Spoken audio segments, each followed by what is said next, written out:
भारत में हॉरर फिल्मों का अपना अलग दर्शक वर्ग है। एक वक्त हुआ था जब रामसी ब्रदर्स को डरावनी फिल्मों बनाने में महारत हासिल थी। उसके बाद विक्रम भट्ट ने भी हॉरर फिल्में बनानी शुरू की, जिसमें भूत प्रेत की कहानियां डरावने अंदाज में पेश कर उन्होंने लंबे समय तक दर्शकों पर राज किया।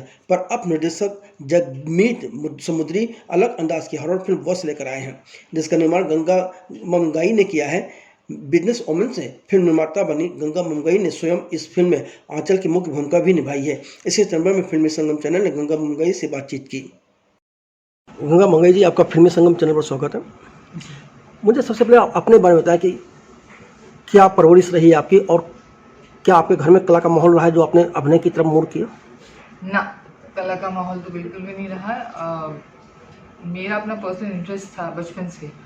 इनफैक्ट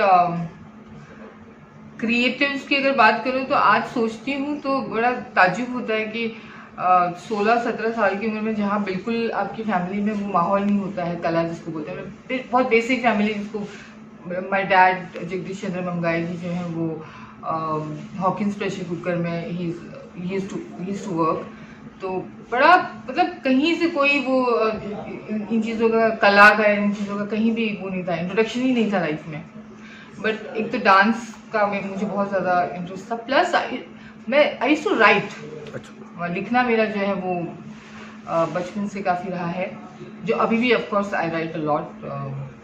मैं एक नज़म और गज़ल का कॉम्बिनेशन वो करती हूँ, गज़म मतलब मेरा एक पर्टिकुलर वो है स्टाइल है टू राइट। तो नहीं मतलब मैंने ही उसको, हालांकि मेरे मॉम डैड बहुत सपोर्टिव है, मतलब कभी उन्होंने वो नहीं किया कि अगेंस्ट नहीं रहे, ऑलवेज सपोर्टेड, लेकिन उसको जो इनरिच करना होता है वो I did on my own. या नहीं तो लिखते लिखते अभिनय की बात कहाँ से आई है आपके दिमाग? कोई घटनाक्रम था? तो शायद पहले से था। मेरे डैड बोलते हैं कि तुम बचपन में जब वो टीवी देखते थे, हम अलाउ किया था सिर्फ समाचार देखना ना, तो ये तुम मुझे पूछते पापा ये जॉब करने के लिए क्या कौन सी पढ़ाई करनी पड़ती है? तो मेरे ख्याल से मुझे लगता है सिंस मुझे याद भी नहीं होगा तब से मैं शायद वो करना चाहती थी। I really don't know.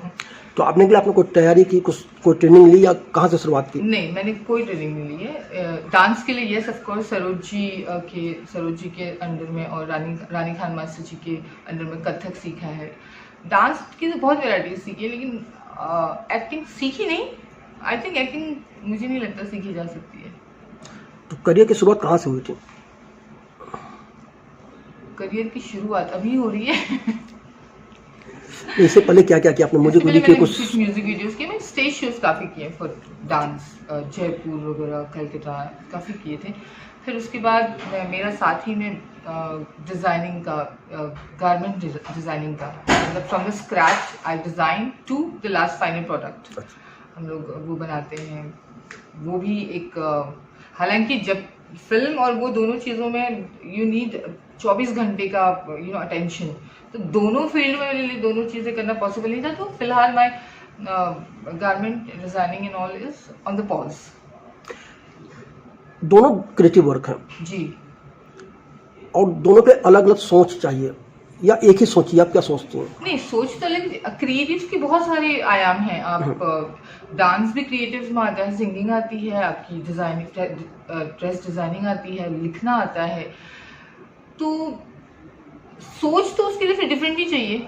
अब जैसे अगर हम कहें कि कई लोग सोचते हैं अरे इसने ये लिखा है तो इसके लाइफ में बड़ा वो तूफान चल रहा होगा, ऐसा नहीं होता है। राइटिंग के लिए एज अ राइटर, चाहे मेरी लाइफ में पेन हो या नहीं हो, अगर मुझे कोई ऐसा शब्द मिल जाता है तो मैं उस शब्द की इर्द गिर्द पूरी रचना तैयार कर लूँ।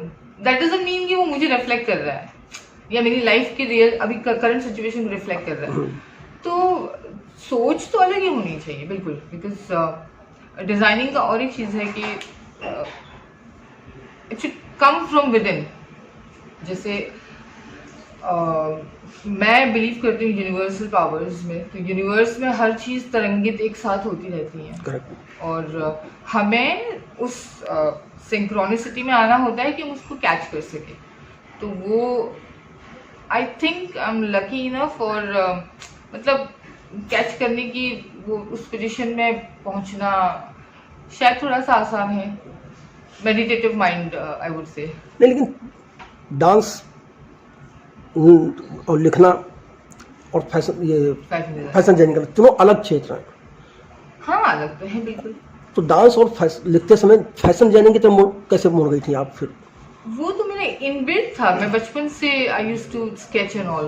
नहीं, कहीं बिजनेस वुमन बनने की इच्छा थी पहले से? हाँ यस, मतलब वो, हाँ वो है शायद,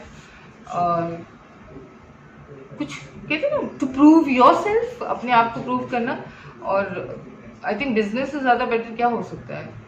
शुरू से हर चीज़ आपको मैनेज करनी है, अपने ऑफिस के ऑफिस बॉय से लेकर के आपके जो सप्लायर होते हैं जिनको आपको सप्लाई करना होता है, फिर बीच की जो पूरी चेन होती है, क्वालिटी चेकिंग, एवरीथिंग, मतलब काफ़ी डिपार्टमेंट्स होते हैं जिनको आपको सबको अपने ऑब्जर्वेशन में लेकर चलना होता है। तो वो एक लीडरशिप जिसको बोल सकते हैं आप, या कि अचीव करना है, वो जिसमें होगा तो वो उसको बिजनेस वाले मोड़ पर ले जाएगा। तो शायद मैंने वही किया। जब आप डांस की स्टेज शो कर रही थी तो किस तरह के रिस्पांस मिलते थे और क्या? ओह amazing, that makes me smile.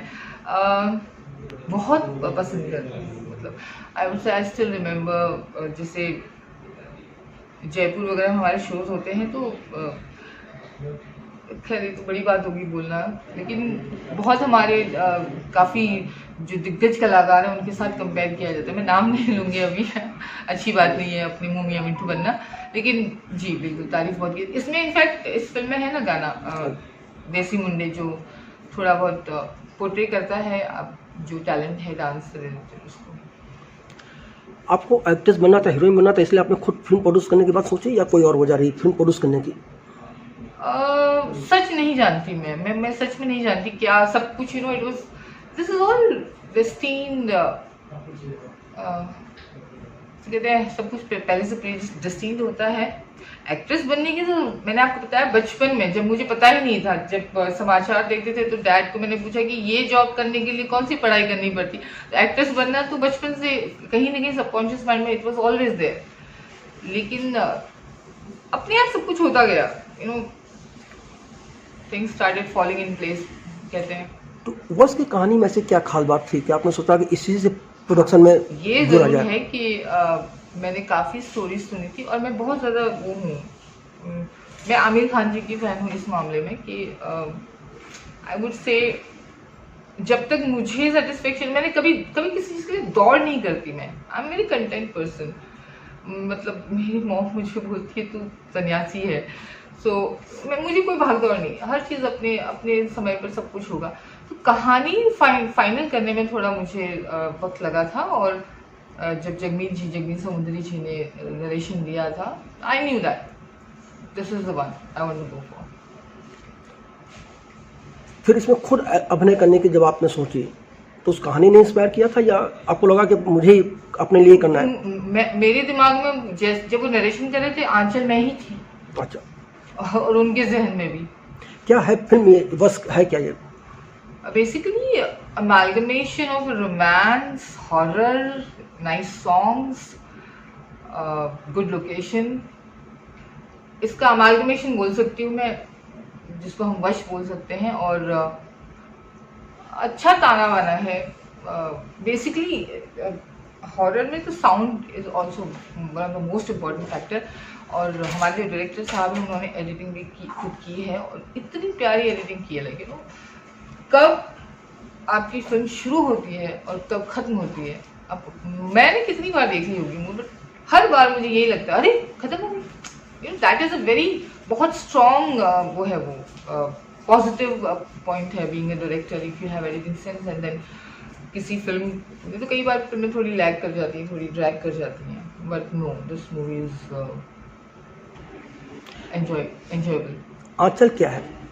Aanchal basically simple सी लड़की है बहुत, और मैंने की थी शिकायत जगमीत जी कि मेरे जैसे रियल लाइफ कैरेक्टर का भी नहीं, और this is the requirement of the story, और हम इसको चेंज नहीं कर सकते। एंड और मैंने भी कभी कुछ ऐसा किया नहीं ये नहीं, ये चेंज करो, वो चेंज करो, जो जैसा है वैसे ही रहना चाहिए। बीइंग अ प्रोड्यूसर मैंने कभी भी ये कोशिश नहीं की कि नहीं अरे मुझे थोड़ा ज़्यादा माइलेज देना, अरे नहीं थोड़ा ये, कभी नहीं, never never ever. I mean that is what I think. पता नहीं मेरे पीठ पीछे क्या सोचते होंगे लोग, लेकिन मैं ऐसा सोचती हूँ। हीरो के तौर पर एक नए लड़के को लेने की कोई खास वजह? जब मैं नई थी, मुझे अपने आप को लेने में दिक्कत नहीं थी, तो नए लड़के को लेने में मुझे बहुत लोगों ने काफ़ी कुछ सजेस्ट किया, बट मैंने बोला नहीं, I think it should be a new face against a new girl. Himachal में इसको शूट करने की कोई खास वजह थी? वहाँ कहीं अधिक वो जो माहौल हमारा, जो कहानी का माहौल है, पहले एक किसी गलत जिसे कहते हैं ना सलाहकार के जरिए ये कहानी लंदन में शूट करने का प्लान हुआ था। अच्छा। तो मूर्खता थी खैर, पर हमारी कहानी को जो है वो Indian, we need Indian land, we need Indian tree. Basically इसमें जो पेड़ है, मैंने आपसे कहा, तो मतलब वो कैरेक्टर है उस पेड़ का एक, तो हिमाचल, एक तो बैकग्राउंड वो है कि दे आर फ्रॉम द पहाड़, और जंगल वंगल जो वहाँ के हैं, और ये जो पेड़ है, तो उनको हमने 2-3 जगहों को एक्चुअली देखी किया था। Finally we locked in Manali और शिमला। अक्सर लोग मानते हैं कि बम राक्षस पेड़ पर ही होते हैं, इसलिए आपने उस पेड़ को खास कैरेक्टर बनाया हुआ है?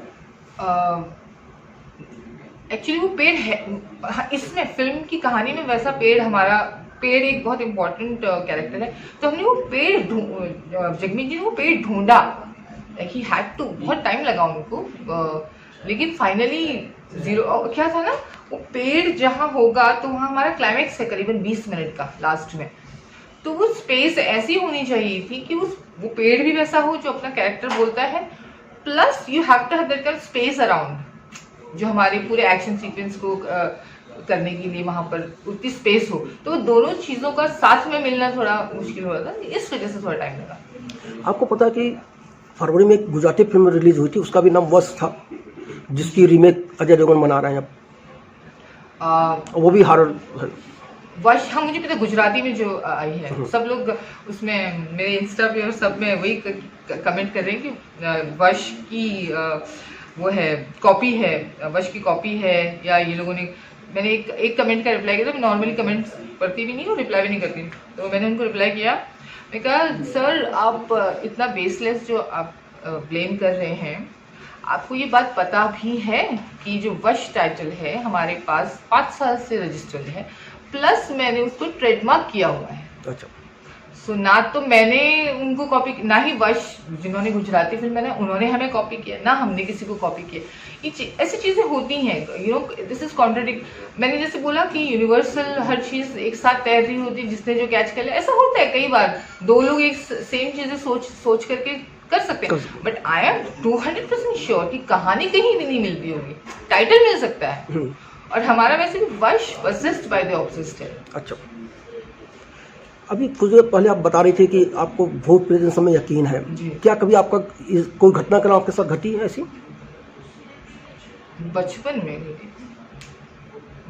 घटी थी, हाँ। क्या थी घटना?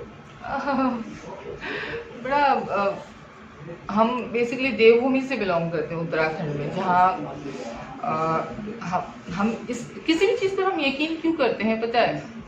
एक जो बात होती है वो बहुत समय से चली आ रही है, तो परंपरा जिसे कहते हैं, लोक गाथा जो चली लोक गाथा जो चलती है, तो हमारे यहाँ पर बड़ा फेमस है, हमारी देवभूमि को जागृत भूमि कहा जाता है, वहाँ के देवता जागृत हैं। तो हमने कई बार ऐसे इंसिडेंट्स देखे हैं जो हमारे मेट्रो सिटीज़ में जो सो कॉल्ड मॉडर्न मेंटालिटी वाले लोग, उनको समझ में नहीं आएगा। एज आई टोल्ड यू कि जब तक हमारे साथ ये चीज़ें नहीं होती, वो चाहे मैं हूँ चाहे कोई भी हो, वो उस बात को यकीन करना मुश्किल होता है। तो मेरे साथ में कुछ हुआ होगा, कुछ तो एक सेटल सबकॉन्शियस माइंड में ये बैठा हुआ है कि हाँ होता है भाई, ये चीज़ होती है, बट मैं डरती नहीं। देवभूमि जगर प्रथा भी है, क्या उसका भी कुछ अंश इस फिल्म में? देवभूमि में जगर प्रथा है, उसका भी जागर प्रथा? हाँ। नहीं, जागर तो नहीं है इसमें, नहीं जागर का तो कुछ भी नहीं है इसमें। पूरी फिल्म की एज ए प्रोड्यूसर क्या अनुभव है आपको? फैंटाबुलस इन वन वर्ड, और आई एम लकी कि हमारे डायरेक्टर, हमारी पूरी टीम, डीओपी, हमारे आर्ट डायरेक्टर, म्यूजिक, सब बहुत बेहतरीन, मतलब एज अ सोल वाइज अगर आप बोलो या टैलेंट वाइज बोलो, हर चीज़ बहुत बेहतरीन। तो मेरा एक्सपीरियंस बहुत अच्छा रहा। फैशन गारमेंट के बिजनेस को करते करते आपकी जो जर्नी थी, जो आपके अनुभव रहे, क्या उन अनुभवों ने फिल्म प्रोड्यूस करने में मदद की? यस, डेफिनेटली, क्योंकि जैसे हम जैसे एक नॉर्मल, मैं अगर एक नॉर्मल एक्टर होती तो मुझे कभी नहीं पता चलता कि प्रोडक्शन के लिए कितने एफर्ट्स डालने पड़ते हैं। जैसे मैंने कभी सेट पर ये नहीं कहा कि मुझे स्पेशली ये चाहिए या वो चाहिए। ऑफ कोर्स मेरा खाना वैसे भी मैं बहुत पर्टिकुलर हूँ। मैं खाना खुद बनाती हूँ और मैं मिट्टी के बर्तन में बनाती हूँ और या पत्थर के बर्तन में। I am very health conscious. मैं बेसिकली अपने आयुर्वेदा को बहुत ज़्यादा वैल्यू करती हूँ। I am a true Hindu. What I am trying to say, Hindu से यहाँ पर प्लीज गलत मतलब ना निकालें। सनातन का मतलब मैं समझती हूँ कि क्लोज टू द नेचर। और अगर हम क्लोज टू द नेचर हर चीज़ में रहें, जैसे मैं अपना कड़ी पत्ता खुद उगाती हूँ, मैं अपना लहसुन खुद उगाती हूँ, उससे क्या होता है, यू आर, आप न्यूट्रिशन के एकदम क्लोज होते हो। तो कोरोना में इनफैक्ट मैंने सारी सब्जियां उगाई अपनी उसमें बालकनी में। तो इट इज बेसिकली कि आप क्लोज टू द नेचर रहेंगे तो आप हेल्दी रहेंगे। बहुत सिंपल सी बात है। तो हम जो बहुत पुराने लोग थे जिनको सनातन लोग कहते हैं, तो वो naturally close to the nature रहेंगे ना, क्योंकि डेवलपमेंट तो बाद में हुई है। जो भी विकास जिसे कहते हैं, हम आज अवन तो बाद में आया, अवन तो पहले था नहीं। मेरा बस चलो उठा के फेंक दो अवन, लेकिन अब चलो पड़ा है तो पड़ा है, कभी किसी इमरजेंसी के लिए जरूरत हो जाती है। वरना मेरा खाना स्लो कुकिंग में बनता है। एक दाल को पकने के लिए कम से कम 1.5 से 2 घंटे लगते हैं। आपकी बात मानी जाए तो जो आपके खाने पकाने की प्रक्रिया है और जो आपके पिताजी काम कर रहे थे, दोनों विरोधाभासी है। कैसे? हाँ बिल्कुल, आई नो। नहीं, मैंने राजीव दीक्षित जी का सुना था एक बार कि वो खाना कभी नहीं खाना चाहिए जिसमें हवा का और सूर्य का स्पर्श ना हो। That is pressure cooker. मैं किसी को कोई कमेंट नहीं दे रही हूँ, बट यस, मैं नहीं खा सकती। मैं भी पहले भी खाती थी, मैं ऑफ कोर्स, ऐसी बात नहीं। लेकिन आज अगर आप मुझे बोलें तो मैं बड़े शौक से पत्थर के बर्तन खरीदती हूँ, मिट्टी के बर्तन खरीदती हूँ, उनमें ही खाना बनता है और उन्हीं में खाती हूँ। जो नई लड़कियां बिजनेस उम्र में आना चाहती हैं, उनको क्या सलाह देना चाहिए, किस बात पर ध्यान रखना चाहिए उनको? बाप रे, I think you should have experience first of any field. पहले ना जॉब करके उस फील्ड को पूरी अच्छी तरह से समझना। मतलब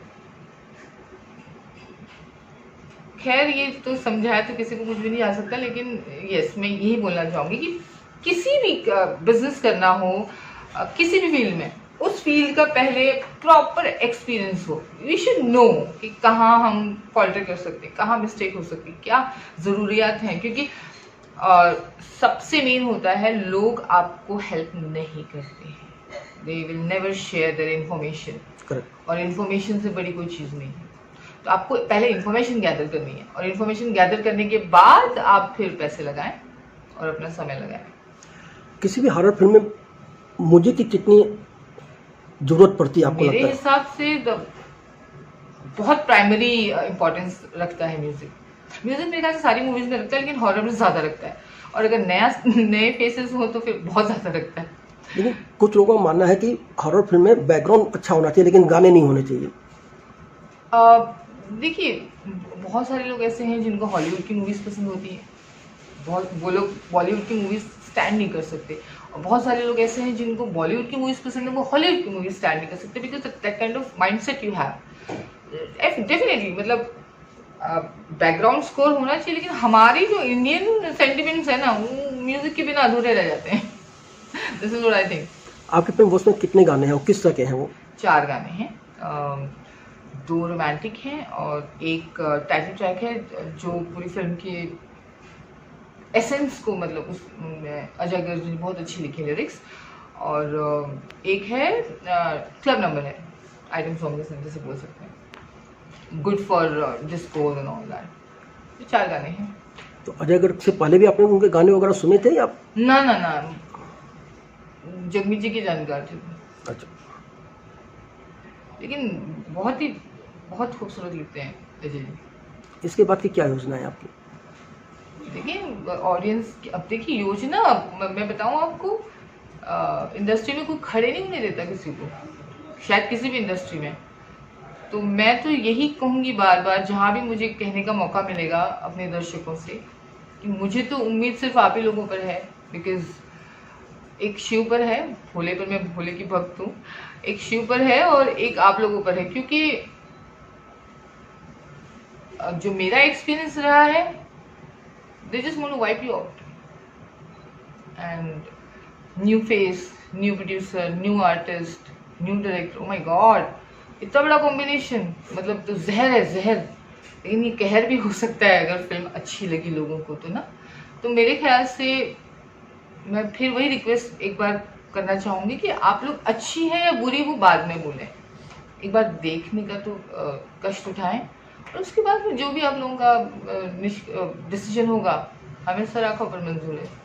फिल्म बनने के बाद आपने खुद देखी है, आप कितना आश्वस्त हैं फिल्म को आई लेकर? Am very much proud of Jagmeet ji is work. मैंने कहा ना कि कितनी भी बहुत डिफिकल्ट सिचुएशंस आई हैं, बहुत डिफिकल्ट, मतलब इस तरह की ग्रुपिंग है यहाँ पर कि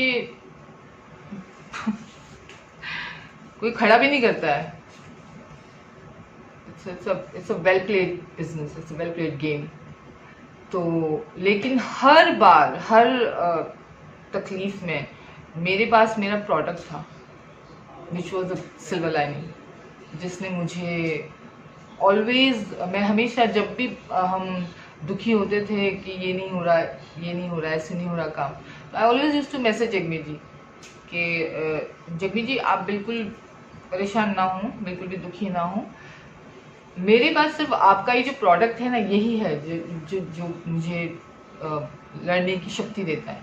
and I am very much proud of this product, और मुझे पक्का यकीन है कि people will also love it. Ganga Mangai ji, film Sangam channel से बात करने पर बहुत बहुत धन्यवाद।